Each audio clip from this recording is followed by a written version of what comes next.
I always thought my family loved me, until my aunt accidentally sent me a video of them laughing, calling me a pathetic failure, and their personal ATM. I stayed quiet, and when I finally said no, everything changed forever. My name is Emma, and until a few nights ago, I genuinely thought my family loved me. It kicked off with a small notification my aunt had forwarded a video. I was halfway through cooking dinner when my phone buzzed. I wiped my hands on a towel, grabbed it, and absent-mindedly tapped the message. At first, I figured it was something random, a family clip, maybe an old recording she thought was funny, but then I heard my mother's voice. Emma should be thankful. She'd be nothing without us. My gut dropped. The footage was wobbly, like someone had set their phone down not knowing it was recording, but the audio was painfully clear. A pathetic failure, that's what Emma is, my father added with a dry chuckle. But at least she's useful paying our bills. Laughter. I squeezed my phone tighter. If Emma ever stops sending money, my aunt, the same one who just sent this, said with a smirk in her voice, will just guilt her. She's too soft to say no. My whole body went cold. Emma. My name. They weren't talking about some hypothetical person. They weren't kidding. They were talking about me. I had been helping them for years, covering rent, paying debts, draining my savings just to make sure they never struggled the way I did. And this is what they really thought of me. I stayed frozen, my thumb hovering over the screen, when suddenly the video vanished. This message has been unsent. I stared at the banner. My aunt had realized her mistake. She must have panicked and deleted it. Hoping I hadn't seen it, I should have confronted her. Should have called her out, should have told them I knew everything, but instead I set my phone down and pretended I never saw it, and right then I decided I wasn't going to react. Not yet. I had a plan. I sat there what felt like hours staring at my phone. The words kept echoing in my head. Emma should be grateful, a pathetic failure. She's too soft to say no. I wanted to believe it was some misunderstanding, that maybe they were joking, maybe there was context I was missing, but deep down I knew better. I knew the truth. They meant every single word. And the worst part, they weren't wrong about one thing. I was too soft to say no. How many times had they guilted me into helping them? How many times had I put my own life on hold just to make sure they had everything? My dad's temporary money troubles turned into me paying rent for years. My brother's tuition. He never even finished college. My mom's endless emergencies, always perfectly timed after payday. And I had done it without hesitation, because that's what family was supposed to do, right? I spent years convincing myself I was doing the right thing, that they appreciated me, that they loved me. But that video, that one clip, shattered every illusion I had left. And now they thought they had gotten away with it. My aunt had unsent the message, probably breathing a sigh of relief, thinking I hadn't watched it. Maybe she even told everyone, don't worry, Emma didn't see it. They believed I was still in the dark, and that was my advantage. I could have texted her right away, could have confronted her, said I saw everything, but what would that change? They deny it, make excuses, twist it until I felt guilty again. Oh, if they thought I was still their naive, obedient little bank account, I'd let them believe it for now, because in a few days the next payment was due, and this time things would be different. The next morning I woke up to my usual routine, except everything felt strange. The sun still slipped through my curtains, my coffee still brewed, but there was an awareness in the back of my mind, like I was seeing my life from the outside for the first time. My phone buzzed, a message from my mom. Mom, morning sweetie, just checking in, hope you're doing well. I stared. It was normal, too normal. She never texted just to check in. There was always a reason, always a request. And sure enough, a few minutes later, Mom, oh, by the way, rent is due soon. Can you send it by Friday? There it was, the same cycle, the same pattern, but this time I wasn't going to play along. I typed out a response, my fingers hovering. My usual reply would be something like of course, or no problem. Maybe I'd even apologize for taking too long just to make sure they never felt inconvenienced. Not today. I erased everything and simply replied me, I can't this month. I stared at the message a few seconds, then hit send. I set the phone down and waited 1 minute, 2 minutes. Buzz, Mom, what do you mean you can't? I could feel the frustration through the screen. I'd never said no before. I didn't answer right away. I took a sip of coffee, letting her stew in confusion. More messages rolled in. Mom, Emma, this is serious. We're counting on you. You know we don't have another option right now. Another buzz. My aunt, hey, sweetie, your mom is freaking out. Is everything okay? I almost laughed. Is everything okay? Sure, everything was great. I'd spent years funding their lives. And the one time I even hinted at stopping, they panicked. Not once did they ask if I was okay, if I needed help. It was never about me. It never had. Then I took a long breath and replied me, I have some unexpected expenses this month. I can't send anything, sorry. That was it. No explanation, no apology. And then I waited. What came next told me everything I needed to know. The silence was loud. For the first time in years I had said no, and they didn't know what to do. I watched the 3 dots appear, then vanish over and over. My mother typing, stopping typing again. I picture her seething, trying to find the perfect way to manipulate me into changing my mind. Then finally her response, Mom, Emma, what do you mean unexpected expenses? What could possibly be more important than your family? There it was, the guilt trip, the same tactic. As always, I didn't reply. I let it sit. Less than a minute later, Mom, you know your brother has no way to cover rent. If he gets kicked out, that's on you. The brother card, classic. Then another message, Mom, we raised you. Emma, we took care of you when you had nothing. Is this how you repay us? I clenched my jaw, my fingers tightening around my phone. When I had nothing, they never took care of me. I put myself through school. I worked 3 jobs to get out of that house, and the moment I had money, they latched on like leeches, draining me dry. I had nothing because they took everything, and my phone buzzed again. And Emma, sweetheart, don't do this. We're family. Your mom is just upset. You know how she gets. Just send the rent, and everything will be fine. Everything will be fine, fine, for who I put my phone down, heart pounding. I needed a second to breathe, to think. I walked to the kitchen, poured a glass of water, and took a slow sip, staring at the clock. I could feel it, something shifting inside me. For years I'd been afraid of this moment, afraid that if I ever stopped paying, they'd hate me, they'd cut me off, they'd turn their backs on me. But now I knew the truth. They never loved me, they loved what I could give them. And the minute that stopped, they'd show me who they were. As I walked back to my phone, picked it up. With steady hands this time, the message was from my father. Dad, Emma, I don't know what's gotten into you, but this is unacceptable. You're being selfish. This family needs you, and you're acting like some entitled brat. Grow up and do the right thing. There it was, the last mask slipping. No more fake sweetness, no more pretending to care, just demands.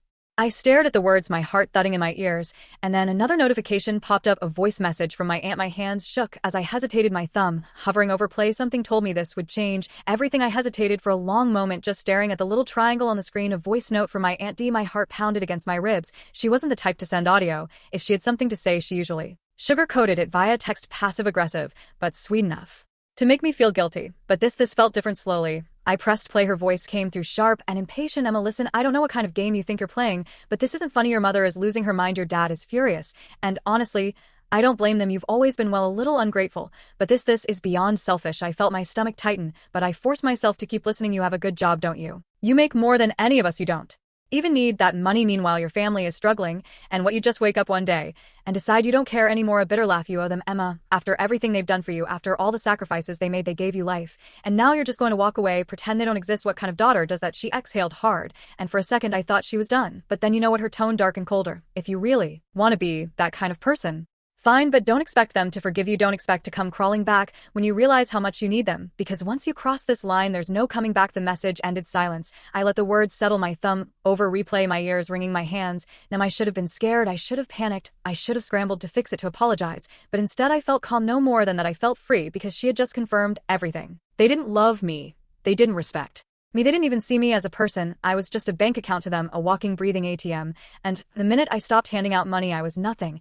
And if that was the case, then maybe it was time to be nothing to them. My phone buzzed again. Another message from my mother. Mom, last chance, Emma, send the rent. I stared at it a long time. Then, without hesitating, I blocked her. I blocked my dad. I blocked my aunt. And just like that, for the first time in years, I was free. Or so I thought, because the next day, my brother showed up at my door. The knock sent a chill down my spine. It was early, too early, the kind of early when normal people are still asleep, the sun barely peeking over the horizon. For a second, I thought about ignoring it. Maybe it was a neighbor, maybe a package, maybe anything other than what I knew it was. Then another knock, louder, more insistent. I took a slow breath, steadied myself, and walked to the door. My fingers hovered on the handle, my heart hammering, and then I opened it. There he was, my brother, his face twisted between anger and desperation, his clothes wrinkled like he hadn't slept, his eyes God, his eyes bloodshot, wild. Are you serious, Emma? His voice was sharp like a blade pressed against skin. What the hell is wrong with you? I blinked, keeping my tone neutral. Good morning to you too, he scoffed, dragging a hand through his already messy hair. Don't do that. Don't act like this isn't a big deal. You blocked everyone. Mom is freaking out. Dad's losing it. You're just what? Cutting us off, pretending we don't exist. I crossed my arms, leaning against the frame. I don't know, Jason. Maybe I just got tired of being treated like a piggy bank. His jaw clenched. Oh my God, not this again, not this again. I let out a bitter laugh. Jason, I've been paying your rent for years. I've covered your bills, your food, even your ridiculous gym membership. And the one time I say no, the one time I set a boundary, Mom calls me selfish. Dad says I'm unacceptable, and you show up at my door like I committed a crime. His lips parted like he was going to argue, but nothing came out, so I kept going. And don't try to pretend you care about me. I saw the video. His face drained for the first time. Real fear flickered in his eyes. What video? I smiled, but it wasn't kind. You know exactly which video. Jason shifted, glancing away, his hands balling into fists. Look, it wasn't serious. Okay, we were just joking. You're being dramatic. Joking. My voice was quiet now, but sharp as glass. You all sat around laughing, calling me a pathetic failure, saying I should be grateful for the chance to pay your bills. Do you know what that feels like, Jason, to hear your own family talk about you like that? He exhaled hard, rubbing his face. Emma, come on. No, I cut him off. You come on. You want money, get a job. You want someone to take care of you. Find someone else. Because I'm done. Silence. He just stood there staring, and for a second something raw crossed his face, but it vanished just as quickly. You don't mean that? He muttered.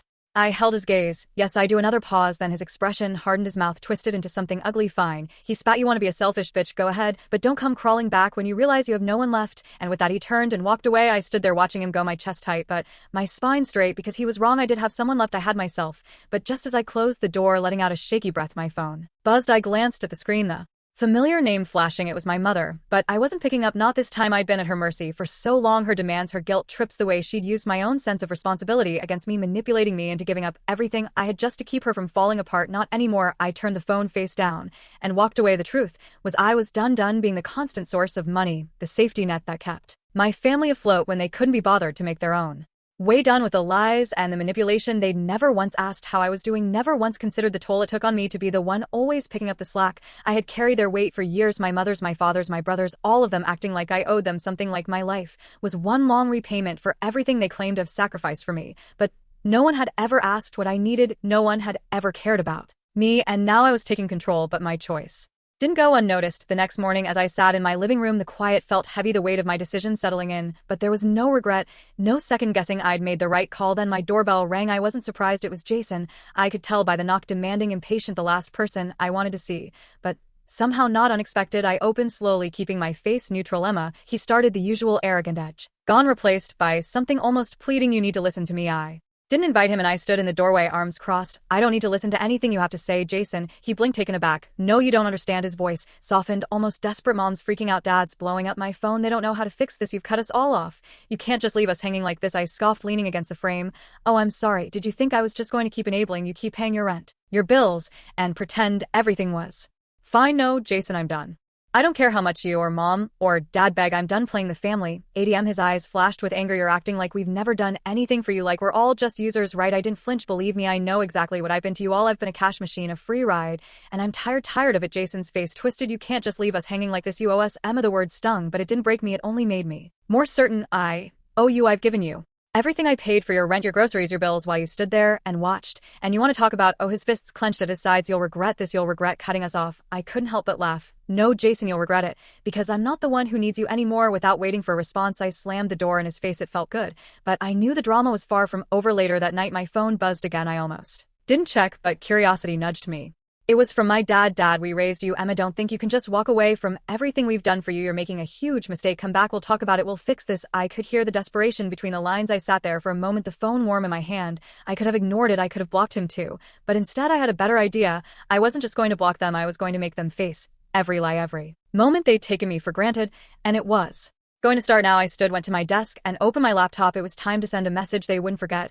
So I started typing. I sat at my desk, staring at the screen, fingers hovering. I wasn't going to let them waltz back into my life, as if nothing happened. No, I was done being the punching bag this time. I was taking control. I thought back to everything I'd done for them, all the payments, bailouts, the times I swallowed my pride and helped, even when I knew I was the one being drained. No more. Now it was their turn to feel the sting of their actions. I opened my email and began. First, I gathered all the financial records, every payment I'd made for their bills, every transfer, every check I'd sent over the years to cover their messes. It was time to remind them what they'd taken from me. I added a note at the top. Here's a detailed summary of everything I've done for you over the years. I'm done being your lifeline. I'll no longer be your ATM, and I won't let you make me feel guilty for choosing myself. Consider this my final invoice. You don't owe me money, but you will owe yourselves the realization of how much I've sacrificed, all because I thought family should help each other, not drain each other. Then I attached the receipts, the bills, the payments, and hit send. But that wasn't the end, not by a long shot. I logged into the family group chat where they used to keep me on edge with complaints and endless demands. I scrolled through messages, reading where they claimed they needed me, where they'd guilt me into helping. Then I did something I hadn't done in years. I replied, you all talk a lot about what you've done for me, but you've forgotten how much I've given up for you. And here's the reality check. You never needed me. You just used me. I'm done. This is my last message. Don't ever contact me again. I sent it. The quiet afterward was almost sweet. I leaned back, letting the weight of the decision wash over me. For once, there were no more calls, no more guilt trips, no more pretending they had any power over me. They could keep their manipulations, their lies, their empty promises. I was free. But just when I thought it was over, I received one last text from Jason. You're making a mistake, Emma. You'll regret this. Family sticks together. I smiled to myself. I knew he was just trying to get under my skin, but this time it didn't work. I didn't need them. I had my life, my freedom, and that was enough. It wasn't the dramatic blow-up I'd imagined. It wasn't some grand confrontation, but in its own way, this was better. I had taken control without anyone seeing it coming, and the best part, they no longer held any power over me. As I turned off my phone for the night, a sense of peace settled, and I didn't have to play their game. I didn't have to keep sacrificing myself for people who didn't appreciate me. It wasn't revenge the way I expected. It was quieter, more deliberate, and far more satisfying. Now I could finally breathe. And the best part, one could finally live for me, and that in the end was the sweetest victory. Wow, what a ride. It's wild to think how much Emma put up with for so long, but in the end she took back her life. I love that she didn't let the drama or guilt tear her down. Instead of a huge blowout, she cut them off quietly, but with strength. Sometimes the best revenge isn't about making a scene, it's about reclaiming your life and proving you're not a doormat anymore. But here's the thing, not everyone would handle it that way. Some would say she should have fought for the relationship, maybe given them another chance. Others think she did the right thing by cutting them out completely. So what do you think? Do you agree with Emma's choice? Was her quiet revenge satisfying or too harsh? Drop your thoughts in the comments below. I'd love to hear what you think, okay?